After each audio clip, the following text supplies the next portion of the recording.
हरिओम प्रिय दर्शकों, यदि आपकी कर्क राशि या कर्क लग्न है तो इस वीडियो को बहुत ध्यान से देखिएगा, समझिएगा। इस वीडियो में हम समझने वाले हैं बुध राशि परिवर्तन प्रभाव को।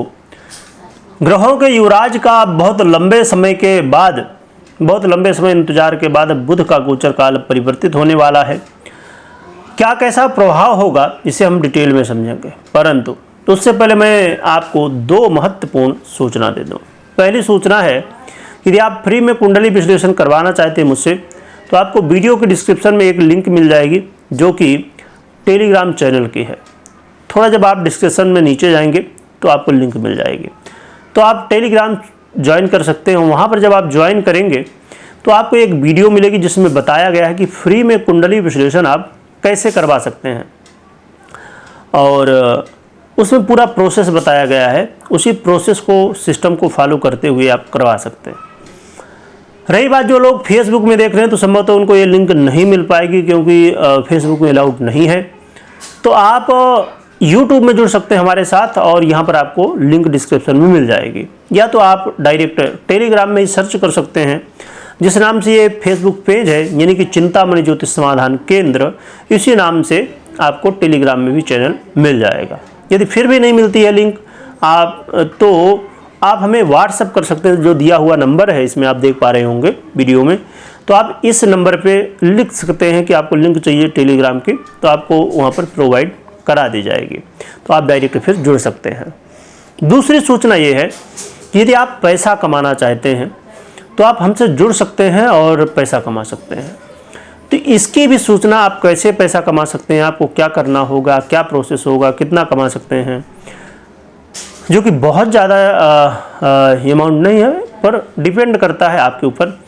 तो आपको इसकी भी जानकारी, कैसे आप पैसा कमा सकते हैं, कितना कमा सकते हैं, इसकी भी जानकारी आपको हमारे टेलीग्राम में ही मिलेगी। तो आप डायरेक्ट जुड़ सकते हैं टेलीग्राम से, और लाभ शायद है कि आपके लिए भी ये हो। चलिए, अब हम जानते हैं बुध के गोचर में जो परिवर्तन होने जा रहा है, और ये परिवर्तन बहुत महत्वपूर्ण। क्यों महत्वपूर्ण है? क्योंकि बुध अब बहुत लंबे समय के लिए, लगभग 2 महीने के बाद अब बुध का गोचर काल परिवर्तित होने जा रहा है। बुध महाराज बहुत लंबे समय से मीन राशि के अंतर्गत भ्रमण कर रहे थे, और कभी थोड़ा कुंभ में गए वक्री मार्गी होके, कभी फिर से आए, फिर गए, ये सब चल रहा था। तो मीन के अंतर्गत ये गोचर कर रहे थे, परंतु अब 7 मई को ये मेष राशि यानी कि मंगल की राशि में गोचर करेंगे।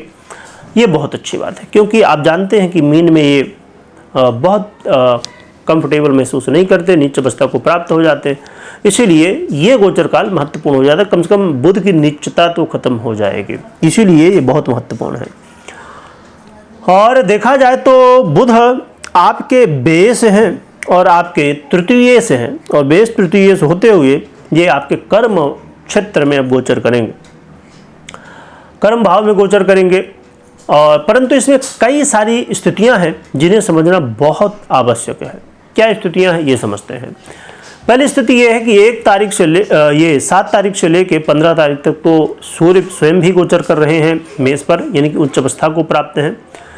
तो बुध भी साथ में गोचर करेंगे, तो ये बुधादित्य योग बनेगा, और बहुत अच्छी बात है, क्योंकि सूर्य उच्च के हैं और फिर वो योग बनाएंगे। योग के अलग अलग अपने प्रभाव होते हैं, अलग अलग भावों में, अलग अलग राशियों में, अलग अलग स्थितियों में बहुत सारे इसके कारण हो सकते हैं। बहुत सारी बातें हैं इसमें कि हमें वही योग, एक ही योग अलग अलग कुंडलियों में अलग अलग प्रभाव देता है।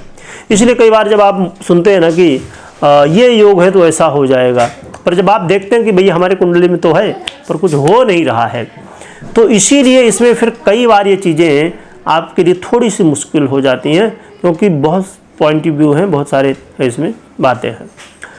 तो हम इसमें समझेंगे। तो ये 15 तारीख तक तो बुधादित्य योग रहेगा, 14 तारीख तक, 15 से बदल जाएगा, क्योंकि सूर्य अपना राशि परिवर्तन करेंगे। परंतु 15 से लेके और 18 तक बुध रहेंगे अकेले, पर 18 तारीख से फिर केतु के दृष्टि के अंतर्गत आ जाएंगे, यानी कि 18 तारीख को केतु का परिवर्तन होगा, केतु चले जाएंगे सिंह में, और फिर नवम दृष्टि से अपने यहाँ पर देखेंगे। जो कि इसमें कई बार मैं यहाँ वैसे चर्चा मुझे लगता है करने की आवश्यकता नहीं, फिर भी बता दूं कि जो केतु की दृष्टियाँ हैं, राहु की दृष्टियाँ हैं, उसमें अलग अलग ऋषियों के मत हैं। कुछ ऋषियों का मत नवम दृष्टि, पंचम दृष्टि को लेके है, और कुछ कुछ ऋषियों का मत है कि खाली सप्तम दृष्टि का। तो अलग अलग, तो हम दोनों तरीकों से देख सकते हैं।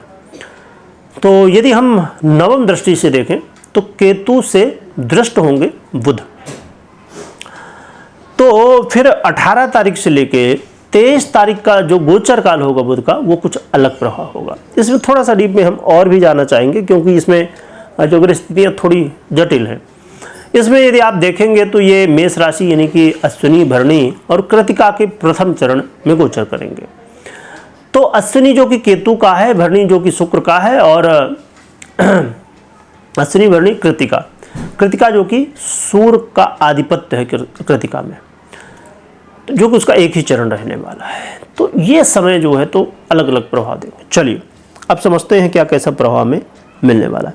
देखिए यहाँ पर जो पहले 15 तारीख तक का समय है उसे हम ठीक कह सकते हैं, क्योंकि सूर्य देखा जाए तो सूर्य आपके धनेश हैं, और धनेश होकर यहाँ पर आय भाव में गोचर कर रहे हैं और बुधादित्य योग बनाएंगे।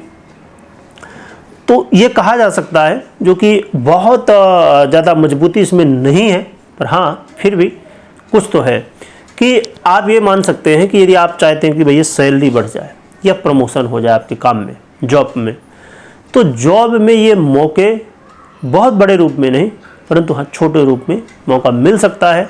आप प्रयास कर सकते हैं, यदि आपकी पर्सनल कुंडली आपको इसमें सपोर्ट कर रही है इस चीज़ के लिए, तो आपके लिए अच्छा मौका हो सकता है।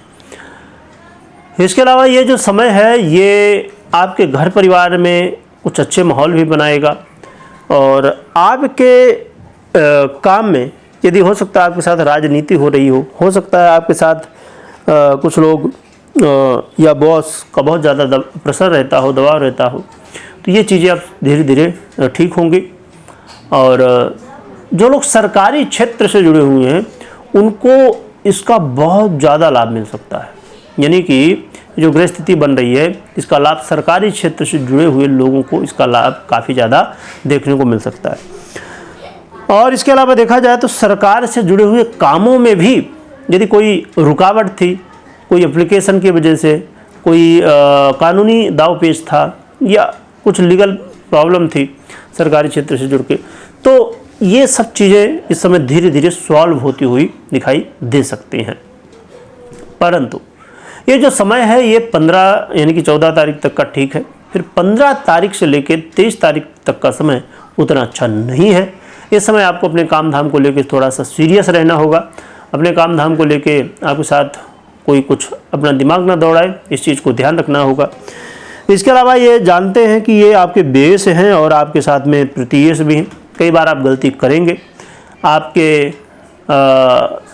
जल्दबाजी की वजह से आप कुछ कह सकते हैं, तो इसका प्रभाव आपके काम में, आपके इंटरव्यू में, आपके या अन्य क्षेत्रों में देखने को मिल सकता है। यदि आप कोई अपने जीवन में व्यय को लेके परेशान है तो ये समय व्यय का हो सकता है। और ये जो समय होगा तो थोड़ा सा खर्च की अधिकता देखने को मिल सकती है। कई बार कोर्ट कचहरी के जो मामले होते हैं इनको लेके चीज़ें प्रॉब्लम हो सकते हैं, तो आपको थोड़ा सा सतर्कता बरतनी होगी। यानी यदि हम मुख्य रूप से देखें तो जो समय है तो 15 तारीख से लेके फिर इधर 23 तारीख तक का उतना बेहतर नहीं है, तो थोड़ा सा हमें सतर्कता बरतनी होगी। परंतु 14 तारीख तक का समय काफ़ी अच्छा कहा जा सकता है और इसका लाभ भी हमें मिल सकता है।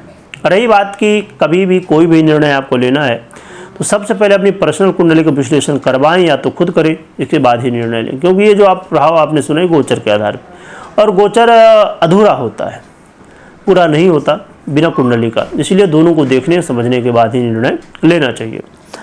रही बात उपाय की कि क्या उपाय करना चाहिए, तो यदि आप भगवान शिव की आराधना करें और तुलसी ये बेलपत्र से अर्चन करें, शिव जी को बेलपत्र चढ़ाएं और भगवान शिव की सेवा करें तो बहुत अच्छा है आपके लिए। या तो आप हरी चीज़ों का दान कर सकते हैं, या आप भगवान गणपति को दुर्वा चढ़ा सकते हैं। तो ये उपाय आप कर सकते हैं। और यदि आप लाभ लेना चाहते हैं तो आप टेलीग्राम से जुड़ भी सकते हैं। वीडियो देखने के लिए बहुत बहुत धन्यवाद।